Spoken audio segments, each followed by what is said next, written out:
کریں آپ لوگ، آپ کی تعلیم بھی پوری ہوئی ہے، اللہ نے سامنے بھی آپ کو لگا دیا. تعلیم کا بھی یہی مقصد ہے. تعلیم تبلیغ کے لیے ہوتی ہے، تعلیم تبلیغ کے لیے. جیسے مال تجارت کے لیے ہوتا ہے، اس طرح علم تبلیغ کے لیے ہوتا ہے. بلغ ما انزل الیک، تبلیغ کرو اے نبی اس کے جو آپ پر نازل ہوا ہے. تو آپ پر کیا نازل ہوا؟ قرآن حدیث، یہ آپ پر نازل ہوا ہے. تو اصل تبلیغ تو ہے علم کی، سمجھے نہیں؟ لیکن ابھی ہمارے اندر علم بھی نہیں ہے اور استعداد بھی نہیں ہے. اس لیے پہلے اپنے اندر استعداد پیدا کی جاتی ہے. جیسے مریض کے اندر پہلے طاقت بھی، جی ہاں، پھر کھانا وغیرہ. تو اسے یہ محنت اپنے اندر استعداد پیدا کرنے کے لیے ہے. اسی کے ساتھ ذمہ داریوں کے پورا کرنے کی استعداد، اپنی ذمہ داریاں پورا کرنے کی استعداد، اس کے لیے یہ کام ہے. اللہ کے راستے میں پھیریں، فضائل یاد کریں، فضائل پر عمل کریں، لوگوں کو فضائل سے دعوت دیں. اس راستے کا سامان جو ہے فضائل اعمال ہے، کیونکہ نبی لوگوں کو دعوت دیتے تھے فضائل کے ذریعے سے. نبی کو اللہ مبشر اور منذر بنا کر بھیجتے ہیں. تو مبشر منذر کا یہ معنی ہے بشارت سنانے والا، اللہ کے عذاب سے ڈرانے والا، یعنی وعدہ وعید. یہ علم پہلے آتا ہے، یہ مقدم ہے کیونکہ اس سے یہ سزا پیدا ہوتی ہے. فضائل سننا، فضائل سن کر کو عمل کرنا، دوسروں کو دعوت دینا. اللہ یہ دیں گے، یہ دیں گے، نہیں کریں گے تو یہ ادا ہوگا. تو یہ علم استعداد کے لیے ہے، یہ فضائل، اس لیے یہ مقدم ہے. اپنے اندر یہ استعداد پیدا کرنی ہے. تو کس چیز کی استعداد پیدا کرنی ہے؟ سنت شریعت پر چلنے کی استعداد پیدا کرنی، کہ ہم کو سنت شریعت پر چلنا آ جائے. حضور صلی اللہ علیہ وسلم کو شریعت پر چلنے کا حکم ہے. ثم جعلناک علی شریعۃ من الامر فاتبعها، ہم نے آپ کو ایک شریعت، ایک طریقے پر رکھا ہے، آپ اس کے پابند رہیں. تو اپنے اندر شریعت پر چلنے کی استعداد پیدا کرنی. یہ حلال ہے، یہ حرام ہے، یہ فرض ہے، یہ واجب ہے، یہ مستحب ہے، یہ مکروہ ہے، یہ شریعت کہلاتی ہے. اس کو جاننا، پھر اس پر اپنے آپ کو پابند کرنا. اس کی طاقت پیدا کرنے کے لیے یہ محنت. یہ تبلیغ میں نکلنے کا زمانہ اپنے آپ کو بنانے کا زمانہ ہے، کہ ہم اپنے آپ کو بنائیں تاکہ یہ چیزیں ہماری زندگی میں آ رہے. یہ بننے کا زمانہ ہے. قاعدہ یہ ہے کہ بننے کے زمانے میں جو چیز بن گئی وہ بنی ہوئی رہتی ہے. بننے کے زمانے میں جو چیز بگڑ گئی وہ کبھی نہیں بنتی. جیسے روٹی تنور میں جل گئی، اس کو کون بنائے گا بتاؤ؟ کوئی بنائے گا؟ روٹی تنور میں جل گئی، وہ تو اس کے بننے کی جگہ ہے. تو جو چیز بننے کی جگہ بگڑتی ہے وہ کبھی نہیں سدھرتی. تو حضرت فرماتے تھے کہ ہمارے یہاں کا بگڑا ہوا کبھی نہیں سدھرے گا.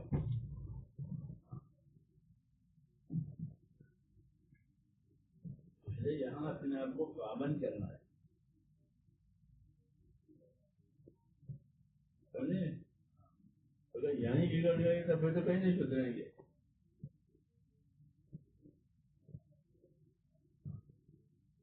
اپنے آپ کو پابند کریں، کام کے اصولوں کا بھی پابند کریں اور سنت کا بھی پابند کریں. کام کے جو اصول ہیں اس کا پابند کریں، اور اپنی ذاتی زندگی سنت کی پابندی کے لیے ہے، اجتماعی زندگی نصرت کے لیے ہے. یہ ہمارا طریقہ کار ہے کہ ہماری اجتماعی زندگی وہ نصرت کے لیے یا ایھا الذین آمنوا کونوا انصار اللہ، تم سارے مددگار بنو. تو اجتماعی زندگی نصرت کے لیے اور انفرادی زندگی اتباع کے لیے، کیونکہ ہر ایک کے حالات الگ الگ ہیں تو ان کا اتباع بھی الگ الگ ہوگا، سمجھے نہیں؟ ہاں لیکن ہوگا اتباع. اپنے آپ کو سنتوں کا پابند کرنا، سنتوں کو سیکھنا سمجھنا، آسان سنتیں ہیں ہم پہلے عمل کرنا، اوپر چڑھے تو اللہ اکبر، نیچے اترے تو یہ آسان سنت. مسجد میں جانے کی سنت ہے، مسجد میں جانے کی کتنی سنتیں ہیں؟ نہیں معلوم، کوئی بات نہیں. مسجد میں جانے کی 5 سنتیں. جیسے آدمی جاتا ہے تو عمل ہو جاتا ہے. یہ علمی بات ہے کہ مسجد میں جانے کی کتنی سنتیں. تراویح کی کتنی نماز ہے؟ پھر پڑھ لی طرح رکعتیں کتنی. تو علمی اعتبار سے بھی قابو میں رکھنا ہے کام کو، اور عملی اعتبار سے بھی قابو میں رکھنا ہے. تو مسجد میں جانے کی 5 سنتیں. ایک مثال ہے یہ مسجد میں جانے کی تو 5 سنتیں. تو کون سی ہیں؟ بسم اللہ پڑھنا، حضور صلی اللہ علیہ وسلم پر درود شریف پڑھنا، سیدھا پاؤں اندر رکھنا اور دعا پڑھنا، اور اندر جا کر کے اعتکاف کے لیے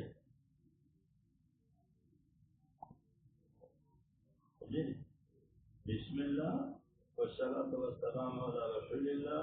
2 ہو گئی، پاؤں رکھا. 3 ہو گئی، دعا پڑھی. 4 ہو گئی، اندر جا کے اعتکاف کے لیے کر لی. کتنی ہو گئی؟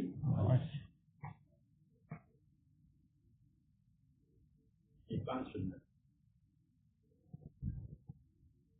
اس کو علم کہتے ہیں، علم و ذکر. علم و ذکر نہ ہو، خالی پھیرے سے خالی چکی پھیرے، نہ آٹا نہ دانا کچھ نہیں. چکی سے 2 چیزیں ہوتی ہیں، ادھر دانا ہوتا ہے، آٹا ہوتا ہے. تو علم و ذکر یہ مطلب ہے، ادھر دانا ادھر آٹا.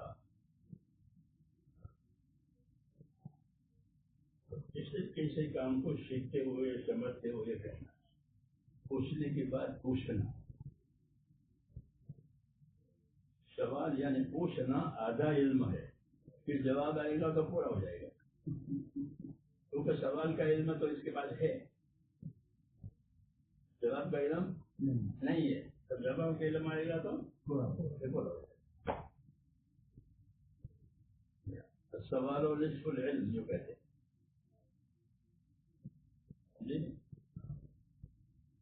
پوچھنے سے بات پوری معلوم ہو جاتی ہے. سوال معلوم ہے، جواب معلوم نہیں ہے. دنیا کا دستور ہے کہ آپ کسی سے کوشش پوچھو گے تو وہ ضرور بتائے گا. جس لائن کو آپ مسافر ہیں، آپ پردیسی ہیں، راستہ نہیں معلوم، سڑک پر کسی سے پوچھو کہ ریلوے اسٹیشن کس طرف ہے تو وہ ضرور بتائے گا. ہاں بتائیے گا. میرا دنیا میں دستور ہے، پوچھنے والے کو بتانے والے ملتے ہیں. تو اس لیے ہم کو حکم ہے کہ پوچھا کرو. فاسألوا اہل الذکر ان کنتم لا تعلمون. یاد جاننے والوں سے پوچھ لیا کرو اگر تم کو معلوم ہے، تاکہ صحیح رہبری ہو جائے اور مقصد تک آدمی پہنچ جائے. پوچھے کرنے اور چلتا رہے گا تو جانور کی طرح کہاں جانا ہے معلوم نہیں. پوچھنے کے بعد پوچھنا، یاد کرنے کے بعد یاد کرنا، اس سے ہوتی ہے آدمی کی سمجھ بھی بڑھتی ہے، کام بھی صحیح ہوتا رہتا. تو اس لیے یہ راستہ ایسا ہی کہ موت تک سیکھتے رہو، سکھاتے رہو، دعوت دیتے رہو، اور اللہ سے اپنا تعلق عبادت کے ذریعے سے پیدا کرو. دعوت کا اصلی اثر ایک تو یہ ہوتا ہے کہ آدمی کو عبادت کا ذوق شوق پیدا ہوتا ہے، تکلیف نہیں ملے اور عبادت کا شوق نہیں پیدا ہوا،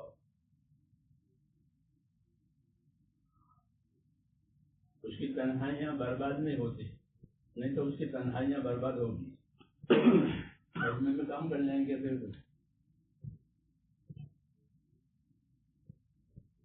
جی۔ اس لیے اپنے اندر عبادت کا ذوق شوق پیدا ہوتا ہے، عبادت کے لیے تو پیدا ہی کیا ہے، جی ہاں، عبادت کے لیے پیدا کیا ہے۔ تو تبلیغ میں لوگوں کو دعوت دے، کیونکہ دعوت تو عبادت کی ہی ہے، اور کسی کی دعوت دیتے ہیں، اب کس چیز چلو گجرات ہے عبادت کی دعوت دیتے ہیں، بھائی مسجد میں آؤ، انشاءاللہ دن کی بات ہوگی، یہ کہتے ہو دعوت عبادت ہی کہ وہ دوسری چیز کے لیے ہوتی، اللہ نے عبادت کے لیے پیدا کیا ہے، اس کے رسولوں کو بھیجا ہے، تو ہمارے اندر عبادت کا ذوق شوق پیدا ہو جائے، یہ نہیں ہے تو پھر غفلت ہے۔ عبادت کا ذوق شوق پیدا ہو جانا یہی کام کا اثر ہے، عبادت بھی کرے اور لوگوں کی خدمت بھی کرے، کیونکہ اللہ کے ساتھ عبادت، مخلوق کے ساتھ اخلاق، یہ ہے طریقہ، اللہ کے ساتھ عبادت، اس نے عبادت کے لیے پیدا کیا، وہ عبادت کے وہی لائق ہے، دوسرا کوئی عبادت کا لائق نہیں ہے،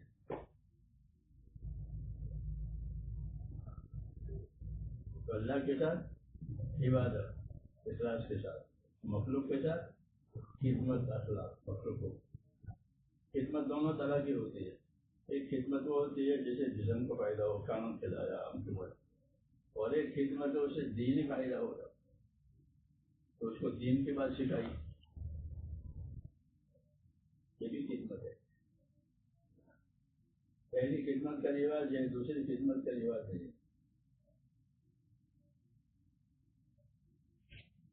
اس کام میں ہی کہ دینی خدمت کرو، اس کو نماز یاد نہیں تو نماز یاد کراؤ، قرآن یاد نہیں تو قرآن یاد کراؤ، اس کو تعلیم کہتے ہیں، تعلیم کے ساتھ سکھاتے ہوئے سیکھتے ہوئے تاکہ زندگی مقصد بڑھا جائے، یہ ہے ایک طرح سے ایک کام، اپنی ضرورت سمجھ کر اپنے اثرت بنانے کے لیے اس کام میں چلنا ہے، اور ہر کام میں مسجد ہو، مدرسہ ہو، اپنے آخرت بنانے کے لیے کرو، ان دنیا خلقت لکم وانکم خلقتم للآخرۃ، تم کو آخرت کے لیے پیدا کیا تو اپنے آخرت بناؤ، تو اس طریقے سے چلے، کوئی بات ناگوار بھی آ جائے، بعض مطلب آتی ہے، اس سے نہ گھبرائیں، کوئی بات خوشگوار بھی آئے گی، دونوں باتیں آتی ہیں، رات اور دن دونوں پیدا کیا نا اللہ، تو اسی وجہ سے گھبرائیں نہیں، بس کام کریں، کام سیکھیں، کام پوچھیں، اور اس طرح کام کریں کہ اگر کوئی آپ کے پاس کام سیکھنے کے لیے آئے تو سیکھا سکے، مدرسے میں بھی ایسے پڑھو کہ پڑھا سکو، تو وہ پڑھا ہوا ہے، تم نے سجدہ میں پڑھی ہے کہ ہاں، تم اس کو پڑھا دو کہ کہاں، تو وہ پڑھا ہوا ہے، تو یہ سجدہ میں پڑھی ہے، ہاں تو پڑھا ہوگا کہ نا،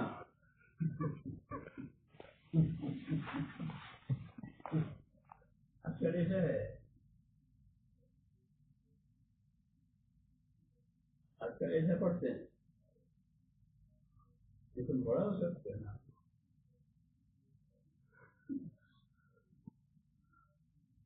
یہ پڑھی ہے تو کیوں نہیں پڑھا سکتے، آدمی ایک راستے چلا ہوا ہے تو اس راستے پہ دوسرا نہیں جا سکتا،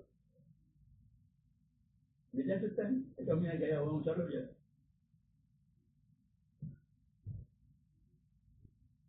تو ایسا پڑھے کہ دوسرے کو بنا سکے.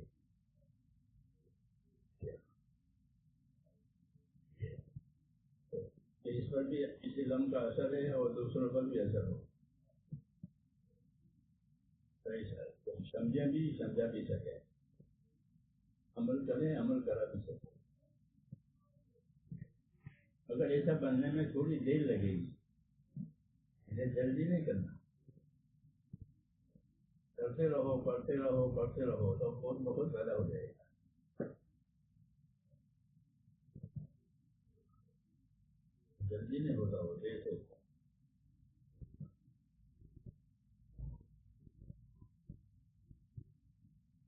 اس طرح اپنی طلب اپنی غرض سمجھ کر اس کام میں چلنا ہے اور اللہ سے تعلق پیدا کرنا ہے، رسول صلی اللہ علیہ وسلم سے تعلق پیدا کرنا ہے، امت سے تعلق پیدا کرنا ہے. اللہ سے تعلق عبادت کا، رسول صلی اللہ علیہ وسلم سے تعلق اتباع کا، امت سے تعلق خیر خواہی کا. ہر نبی اپنے امت کا خیر خواہ ہوتا ہے، نہیں لگو ناصر ہونا نہیں جو کہے. تو امت سے تعلق خیر خواہی کا کہ امت کا بھلا چاہو. امت آپ کو ستاوے گی، مارے گی تو ہوتا، لیکن ہم امت کا بھلا چاہتے کیونکہ وہ ہم کو پہچانتی نہیں، جب پہچان گے پھر نہیں جتائیں گے.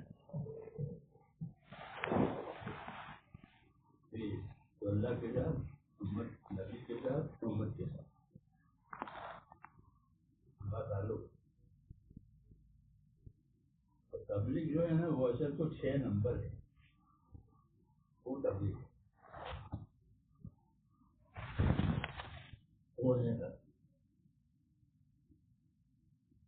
تو وہ ہماری زندگی میں آگے لوگوں کی زندگی میں وہ 6 نمبر وہ اثر. باقی اسے لینے دینے کے طریقے ہیں. جیسے کھیتی میں اصل کھیتی کیا، بویائی کٹائی، کیا بویا کیا کاٹا، یہ ہے نا، یہ اصل کھیتی. اس سے پہلے بہت سے کام کرنے پڑتے ہیں. زمین صاف کرو، ضروری چیزیں ہوتی ہے ان کو نکالو، پانی دو، کھاد دو، اوپر کے کام. اس کو طریقہ کار کہتے ہیں. جب طریقہ کار کا نہیں ہوگا تو مقصد کار نہیں ملے گا. طریقہ کار کی بنیاد پر مقصد کار ملتا ہے. تو جو ایسا نہیں کرے گا صفائی اور یہ وہ، تب اس کو کیا ملے گا.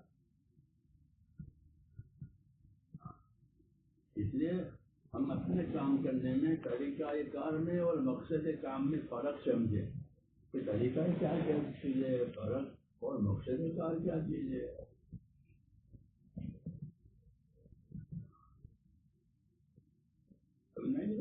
کھیتی میں مقصد کار، طریقہ کار. جو طریقہ کار ہے وہ بدلتا رہتا ہے. لوگ ٹریکٹر سے کھیتی کرتے ہیں، کوئی بیلوں سے کھیتی کرتے ہیں، اونٹوں سے کھیتی کرتے ہیں. تو جو سبزی والے ہیں ان کو ان میں سے کسی کی بھی ضرورت نہیں ہوتی.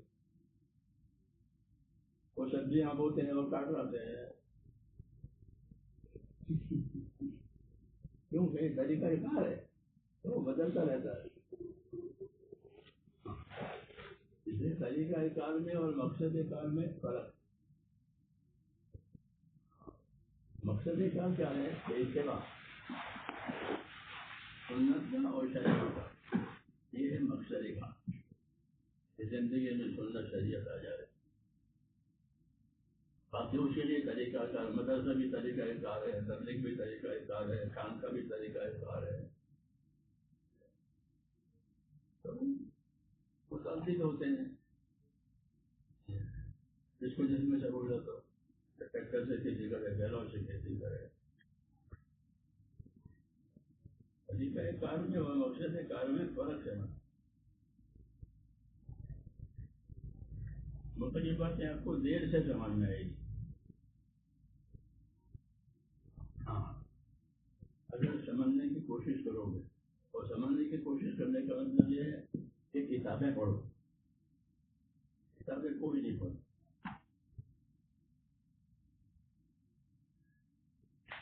کتابیں کوئی نہیں پڑھو. اور علم تو کتابوں میں کتابیں پڑھو. فضائل کی کتابیں پڑھو گے تو فضائل کا علم آئے گا. اس لیے تو جب تبلیغ شروع ہوئی تو فضائل کی کتابیں لکھوائی گئی. نہیں تھے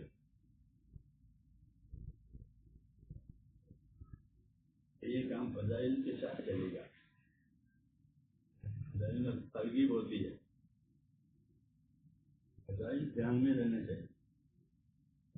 فضائل کو حلقوں میں بھی پڑھنا ہے اور فضائل کو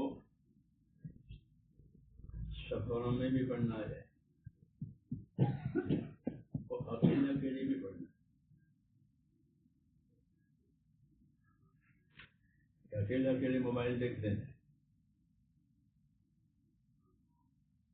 ایسے اکیلے اکیلے تو اس کا تاثر پیدا ہوگا اور جس تاثر پیدا ہوا تو وہ بات بھولے گا نہیں. اس کو متاثر ہوا ہے اس کو اکیلا پڑھنا. اور پھر دعوت دینے جاؤ تو اسی فضائل کی دعوت دینی. بھائی تو مسجد میں آئے گا تو جو ایک قدم پر ایک نیکی ملے گی, ایک خطا معاف ہوگی, ایک درجہ بلند ہوگا. اور جو مسجد میں جاتا ہے وہ اللہ کا مہمان ہے. یہ فضائل ہے. مسجد میں لانے گے اللہ مہمان کے کلام کہیں گے. یہ فضائل کے ذریعے سے یہ کام چلا. فضائل کا مطالعہ کرنا پڑتا ہے. خالی پڑھ کے ممبر پر رکھ دینا کافی نہیں ہے. ہاں پڑھ کے ممبر پر رکھ دیا کافی نہیں ہے تو رسم ہو گئی. بلکہ یہ ہمارے دھیان میں ہے. دعوت دیتے وقت فضائل یاد ہو تو فضائل سے دعوت دے گا. دیکھو یہ کام کرو گے تو اللہ یہ دیں گے, اللہ یہ دیں گے. اس سے فضائل یاد ہونے چاہیے. تمام صحابہ کو فضائل یاد, مسائل ان کے علماء کو یاد. صحابہ میں علماء تھے, مفتی تھے, ان کو مسائل ہوتے لیکن فضائل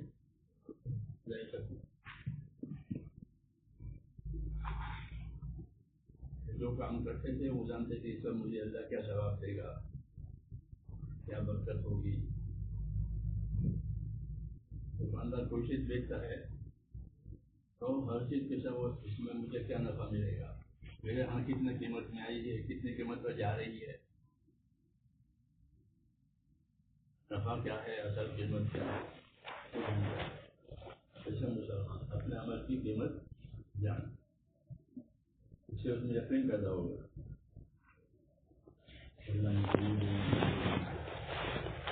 فضائل کا بڑا فائدہ یہ ہے کہ اسے یقین بھی پیدا ہوتا ہے اور رغبت بھی پیدا ہوتا ہے.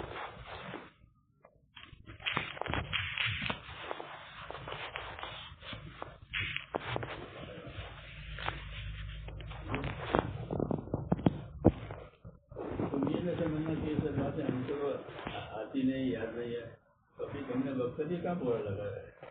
جب ہمارے جیسے ہو جاؤ گے تو ایسے ہو جائے گا. نومی نہیں ہونا, یہ سب باتیں ہم کو تو یاد نہیں ہے.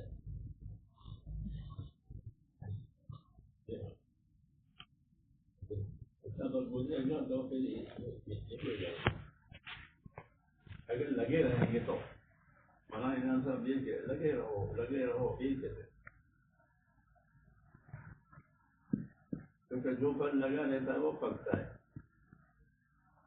اور ٹوٹ جائے گا تو کوڑے میں ڈال کے باہر پھینک دیں گے. اس کو ٹوٹ کے نیچے گر گیا تو کھانے کا کام کا ہے نہیں. کام سے کٹے گا وہ پھینک دیا جائے گا، کوئی کام سے نہ کٹے، کام میں لگے رہے، پھر پھنس جائیں گے، پھر لوگوں کے کام آئیں گے، پھر لوگ ان پھلوں کو باہر بھیجتے ہیں اور کھاتے بھی ہیں، دوستوں کو، رشتے داروں کو دیتے، ایک کام کا ہو گیا، ایسا آدمی کام کا ہو جائے گا تو سب کے کام آئے گا، سب کے کام آئے، بڑوں کو بھی لوگ دیتے ہیں، بڑے بڑے وزیروں کو آموں کا ہتھیار دیتے ہیں، ہاں وہ کام کی چیز ہو گئی، پک کر کے حضرت ہی کہتے تھے لگے رہو لگے رہو لگے رہو، تو اس کا یہی فائدہ، پک جائیں گے، لوگوں کے کام آئیں گے، ملکوں میں جائیں گے، کل ملکوں میں جاتے ہیں، لیکن ملکوں میں جانے کا شوق نہیں ہونا چاہیے کہ میں ملکوں میں جاؤں، میرے 4 مہینے لگ گئے، شوقین آدمی کام نہیں کرتا، تو شوق پورا کرتا ہے، اور شوق پورا کرنے کی علامت یہ ہے کہ اس کو ذرا سی ناگوار حالات پیش آئے تو اس کی طبیعت اکھڑ جائے گی، کیونکہ وہ شوق میں گئے تھے، وہ جو کام میں جا رہے ہو دیکھو، ایجاد کی جا رہے تو وہ شوق کی کیا بات ہے، ایجاد پورا کرنا ہے، شوقین جو ہے وہ شوق تک رہ جاتے ہیں، شوق میں نہیں جانا ہے، ذمہ داری پوری کرنے کے لیے جانا ہے،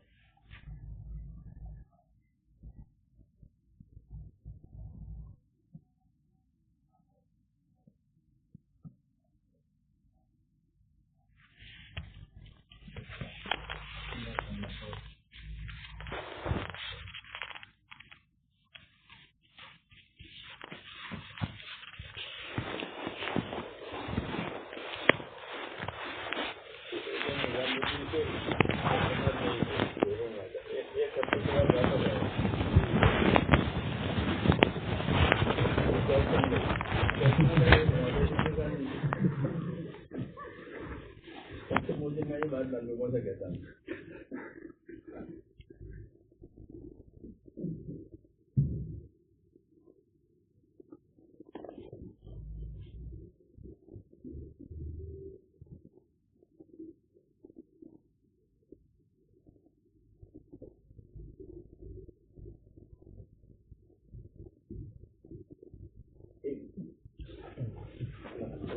پابند رہنے میں فائدہ، آزاد رہنے میں نقصان،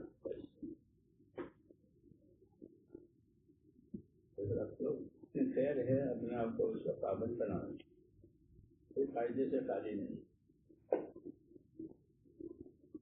خیر کے کاموں کا اپنے آپ کو عادی بناؤ، حضرت عمر یہ کہتے تھے، اپنے آپ کو خیر کے کاموں کے عادی بناؤ، تو عادی جب بنے گا ضرور کرے گا تب، تو کیسا ہوگا،